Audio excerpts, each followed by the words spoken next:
إمام عاشور نجم كبير، لكن بدايات مشاكله مع الأهلي ما كانتش بسيطة. الأزمة الأولى في آخر 2024، إمام عاشور انفعل بشدة في المران وغادر التدريبات وهو غاضب. النادي مسكتش وقرر يعاقبه بغرامة مالية ضخمة وصلت ل1 مليون جنيه، بجانب استبعاده من التدريبات فترة طويلة.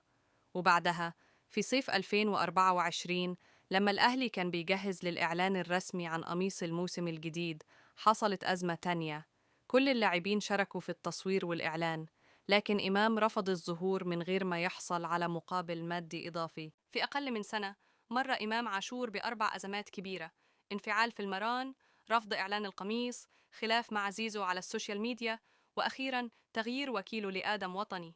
إمام عاشور لاعب موهوب، نجم في الملعب، لكن قصته خارج الملعب لسه مليانة توتر وأسئلة. هل هيرجع يركز في الكورة، ولا الأزمات هتفضل العنوان الأكبر؟